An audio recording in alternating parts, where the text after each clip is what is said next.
Como mencionamos anteriormente, uno de los mecanismos más utilizados tanto a nivel industrial como en la vida cotidiana es el cuadrilátero articulado, el cual, como su nombre lo indica, se compone principalmente de 4 elementos o barras, más las juntas que las unen. En este video veremos cómo diseñarlo y analizar dichos mecanismos. Recordemos que en el área de la investigación hay dos clases de problemas. Uno puede referirse a analizar un mecanismo ya existente, verificar sus comportamientos, por ejemplo, ver en qué coordenadas o ángulos se encuentra un elemento si el otro elemento se encuentra a un ángulo determinado. O el otro caso es diseñar un sistema. En este no voy a analizar en qué coordenadas se encuentra, sino que con respecto a unas necesidades vamos a diseñar las condiciones. Por ejemplo, en el caso de analizar, estábamos viendo que queremos saber qué ángulo tiene en esta sección cuando la manivela se encuentra en una posición determinada. En el caso de diseño sería qué medidas y posiciones deben tener tanto la manivela como la biela si en la salida yo deseo que esta segunda manivela tenga en su punto más alejado determinado ángulo y en su punto más cercano otro ángulo. Comenzaremos viendo cómo es que trabaja este mecanismo. Observemos cómo en esta manifestación un movimiento enteramente circular, rotativo, lo convierte en otro movimiento circular, pero esta vez oscilante, no completo.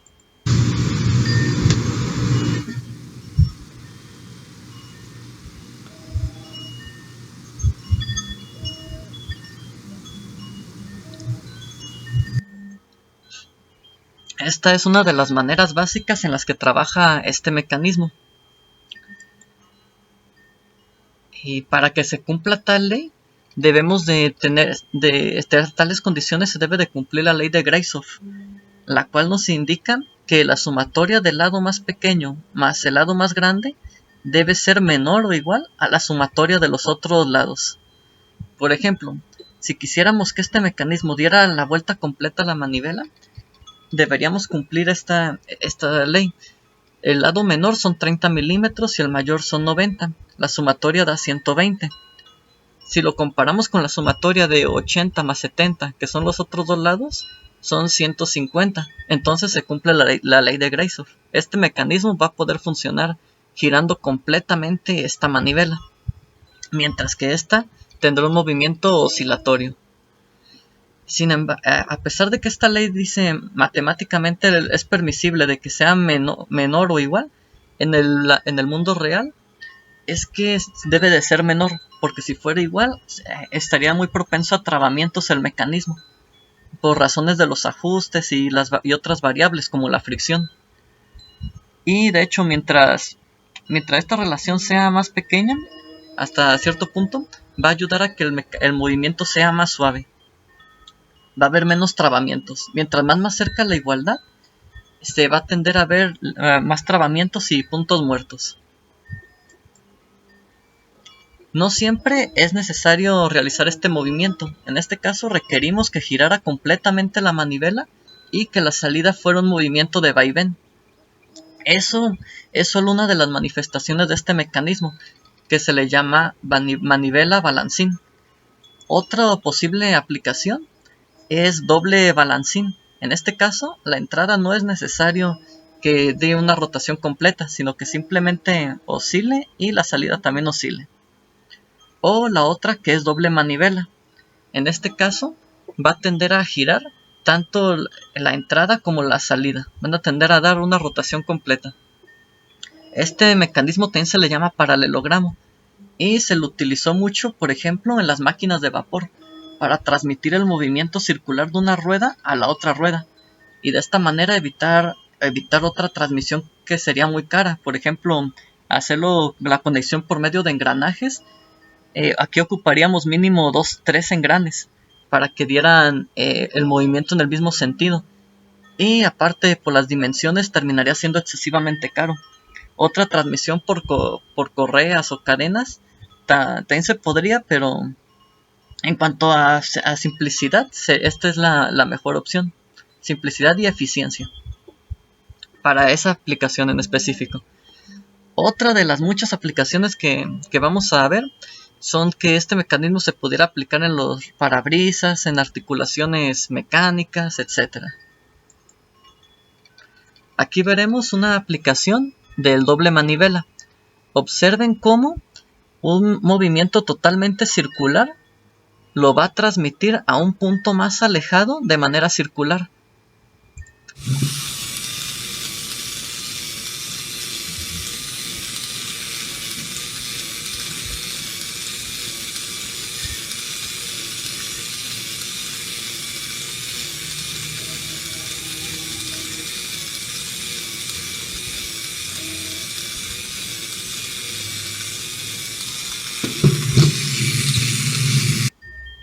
Observen cómo el mecanismo central o base es un cuadrilátero articulado. Si bien estamos apoyados por un sistema de engranajes para garantizar el correcto funcionamiento y evitar los puntos muertos, porque en este mecanismo pueden surgir algunos puntos muertos, el que va a hacer el movimiento al punto alejado va a ser el cuadrilátero articulado. Observen que de otra manera aquí ocuparía una transmisión de una cadena o de una polea o conectar todo esto por engranajes, lo cual terminaría siendo más estorboso y hasta cierto punto podría ser más caro.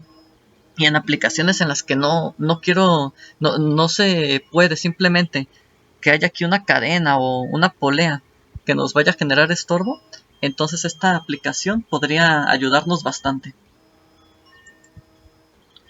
Vamos a poner esta animación de las máquinas de vapor de este mismo mecanismo.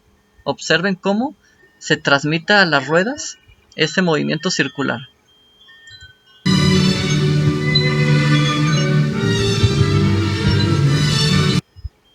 Bien, aquí si se fijan la entrada fue un manivela biela corredera, pero en esta sección hay un cuadrilátero articulados. Hay cuadriláteros articulados que van a transmitirle el movimiento a estas ruedas. Aquí observamos claramente uno. Observemos cómo este giro lo transmite a esta otra rueda. Lo vamos a repetir para que lo observen.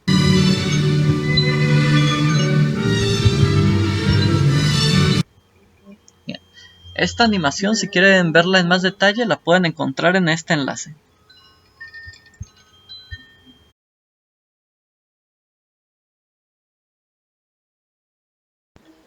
Entonces, comenzaremos viendo un método geométrico para dibujar y analizar un mecanismo a un ángulo determinado. Para dibujar y analizar un mecanismo de 4 barras en una posición determinada, lo primero que hay que hacer es dibujar la manivela a sus medidas indicadas, a el ángulo en el que deseamos saber la posición. Supongamos que es de 38 grados.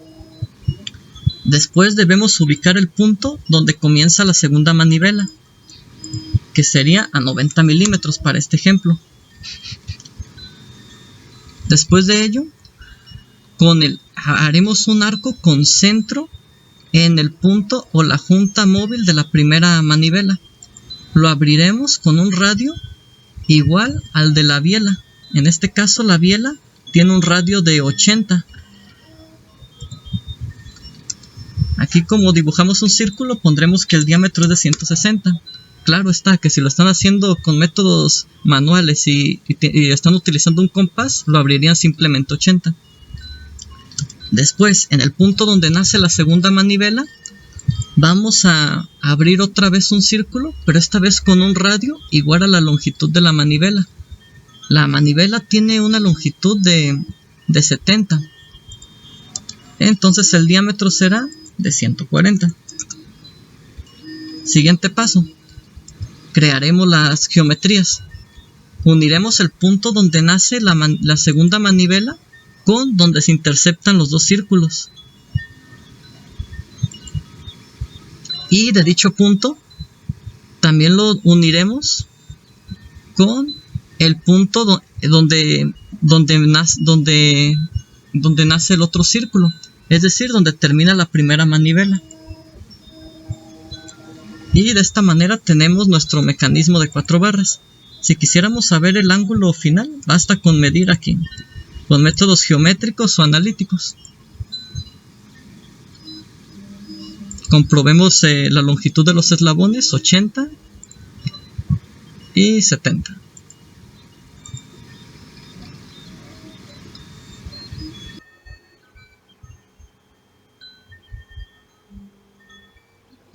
Como pueden ver, de esta manera podemos dibujar de una forma muy sencilla al mecanismo de 4 barras. Si quisiéramos hacerlo por otros métodos analíticos, un poco más analíticos, podemos valernos nuevamente de la geometría. Si se fijan, aquí podemos observar 2 triángulos en esta posición del mecanismo.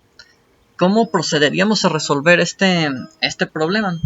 Muy sencillo, miren, aquí conocemos este largo del lado, este también lo conocemos, este ángulo es la condición que queremos saber, por lo tanto también la conocemos, estos dos lados también los conocemos.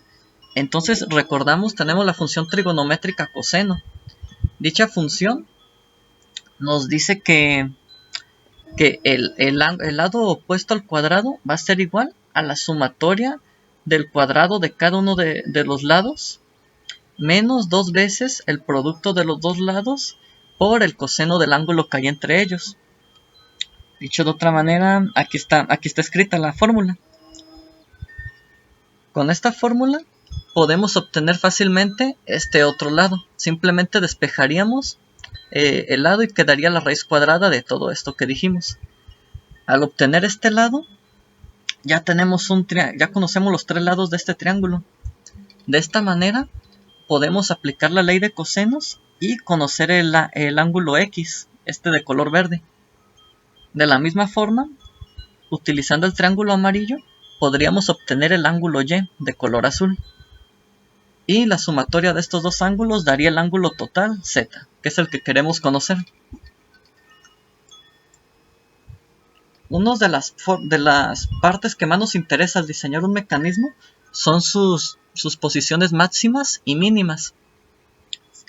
Por ejemplo, en esta parte el mecanismo estaría orientado en una posición máxima, que ocurre cuando tanto la manivela y la biela están alineadas en este caso. Aquí podemos hacerlo por métodos totalmente geométricos, como el que les acabo de enseñar. Observando, aquí dibujaríamos la manivela, abriríamos el compás y aquí donde se unen. Y aquí, si se fijan, simplemente es un triángulo. Aquí ya podemos utilizar métodos geométricos para medir el ángulo de salida, aquí ubicando por ejemplo un transportador. O también podemos aplicar la ley de cosenos, simplemente aplicada a un triángulo, ya no son 2 triángulos como en el caso pasado. ¿Y qué nos decía la ley de cosenos? Aquí está escrita. Conozco todos los lados. Un lado va a ser igual a la sumatoria del largo de la manivela más el largo de la biela, porque están totalmente alineados. El otro lado va a ser 70, que es el largo de la segunda manivela. Y el otro sería la distancia entre puntos de los ejes de rotación de la bancada, de las manivelas que están agarradas a la bancada.